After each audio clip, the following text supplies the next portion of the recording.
So today, before I pass over to Anna, I'm going to start with a little story, and I want to ask you a question about it as well afterwards. So a father and a son were involved in a car accident in which the father was killed and the son was seriously injured. I'm sorry, it's not actually morbid, not too morbid.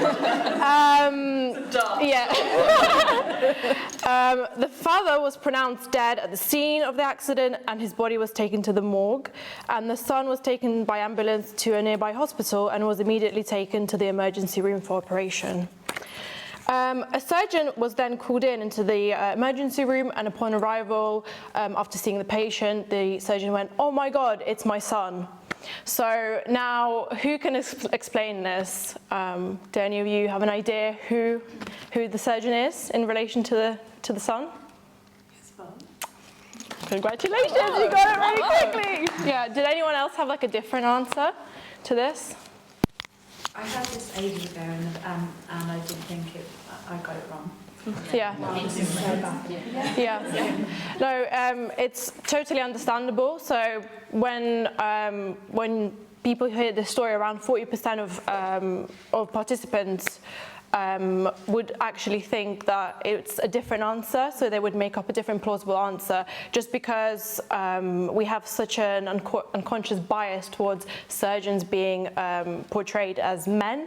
So yeah, instead of that, we can make up stories like it was, the boy was adopted, or the father was a priest or something, So yeah, so essentially, this is because of the bias that I said, and it's unconscious, and we want to discuss this today and how we want to make sure that we know what the implications of this bias is, and we want to make sure that we are as diverse, as inclusive as possible. Thank you. Thanks, Over to Anna. Hi, I'm Anna. I'm the UX and research lead here at FatBeehive, and as we've just seen with this exercise, bias is unconscious, and we all have it. Nobody escapes bias because it's part of our brains, of how the human brain works. It's part of our education, our daily life, and it's part of the systemic aspects of the society that we live in. So once we are aware that we possess this bias as individuals and as organizations as well, we can start to take steps to keep it in check and make sure that it doesn't become an obstacle for inclusivity and accessibility. So to do that, what is paramount that we understand is two of the basic tenets of user experience research, or any sort of research actually. The first one is we are not the subject, or in our case, we're not the user. And the second one is assumptions equal risks. So when we think about us not being the subjects, when we think about users normally in creating a campaign or a product or a project, we tend to want to be in the shoes of these users. And that's a really good thing to do, because we want to empathize, we want to understand their experience. Now, there's a very fine line between empathizing and wanting to understand and assuming that we know what their experience looks like, how it feels, how it is, because we don't. And we will never understand how it feels and how it is to be somebody from a different cultural background, socioeconomical, racial background, somebody from another gender or gender identity, different levels of ability or disability. We can't really put ourselves in their shoes as much as to actually feel how this has ramifications in the way that you understand or absorb information, in the way that you relate to that information or you find it on a website. So we can't understand any of these things until and unless we ask the user. And we need to ask the user the right questions. And asking the right questions starts with not making assumptions. Now, when we say that assumptions equal risks, what we mean is that when we make assumptions, we may misinterpret, misrepresent, exclude, alienate, discriminate against people. And that has a negative impact on ourselves, on our organization, on the work that we put out there. It has even ended business. Many of you may or may not remember Blockbuster or HMV, who did not take into account how users consumed that kind of information anymore. It's something that, to a degree, is maybe happening to Meta right now. So when a business or an organization completely disregards the experience of users accessing their information, the devices that they're able to utilize, the different ways in which they can make use of different technology, that ends up meaning that we lose on accessibility and inclusivity, but we also lose on people that we can support or people that can support us. So when we assume what we do essentially is either solving the wrong problems or solving the right problems in exclusive ways. If the user can't use the solution itself, if they cannot see themselves represented in the problem, or if they think essentially there's nothing here for me, they're gonna go away. And once they're gonna go away, they're very rarely gonna come back. So as soon as we've alienated somebody, we've lost somebody that we could support, somebody that we want to offer services to, or somebody that can support us. So that part of not making assumptions from the start is very, very important.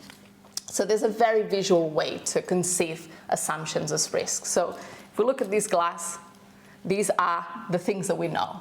These are things that we can plan for because they're on our radar. So for example, we have a website that loads quite slowly, and we know that Google's not liking that. We know that, we can plan for it, we can fix it. This table would be the things that we don't know the things that we know that we don't know. So in this example, our website is loading quite slowly. We think that our rankings in Google search results are maybe not as good as they could be, and we suspect that that means that there's less people that are coming to our website. But we don't know.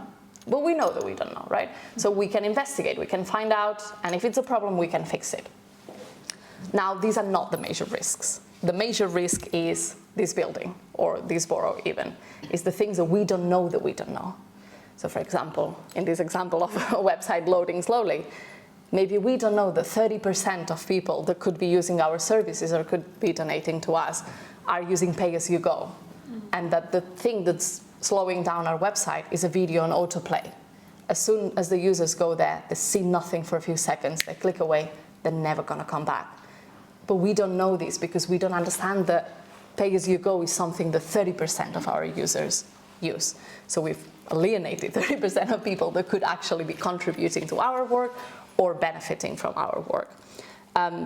So these are the things that we need to identify and we need to fix. And the only way to actually see these things and understand these things is to take into account that we are not the user, that our experience doesn't map out to everybody else's experience, and not make assumptions of, yeah, surely I browse the website in this way, so everybody else does, right? So the next question that we need to ask ourselves when we are aware of these things is, who do we want to exclude from our website? And I'm not talking about footballers or people who shop at Waitrose or things like that. I'm talking about from a racial point of view, a gender point of view, or gender identity point of view, ability, disability. Who do we want to exclude? And with charities, we're not-for-profits, surely we don't want to exclude anybody based on that criteria. So why are we? Because we are excluding a number of people. Because we mistakenly self-identify with the user, and we impersonate them in a way by mapping our assumptions as to how we do things to how everybody else does things, right? So we assume that our worldview, our challenges, our experiences are influencing people in the same way that they influence us.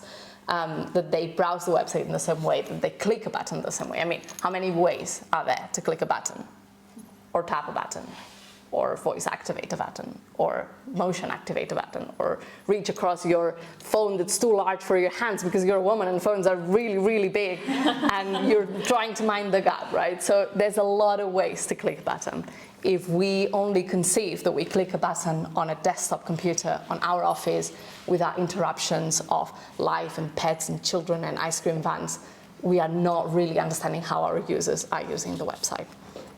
So when we write things on the website in plain English, but we don't think about how non-native speakers are looking at that content and how the way that they will understand this plain English depends on their first language of origin.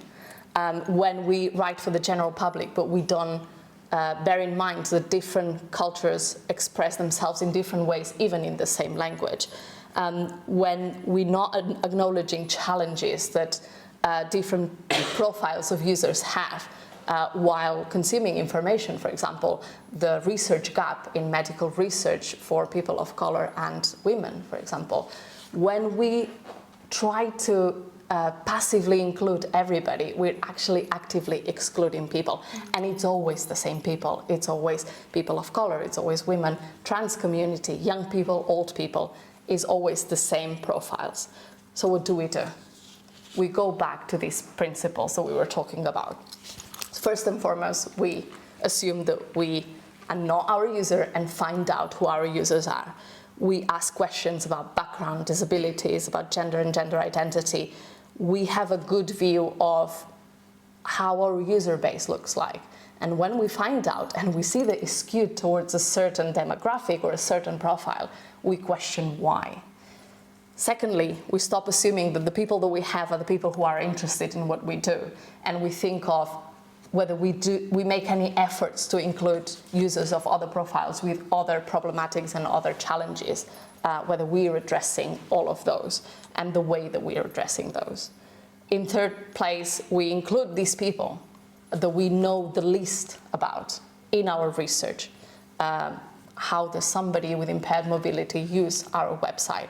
Or how does a single mom multitasking browse information about benefits? Or how does a trans man find out how to talk about their GP, how to talk to their GP about ovarian cancer?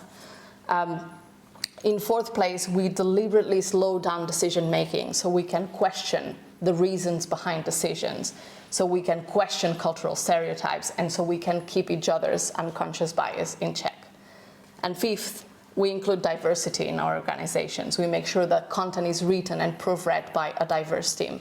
We make sure that innovation and campaigns are created by a diverse team, and that our professionals and the suppliers that we choose to work with our organizations are diverse and champion inclusivity.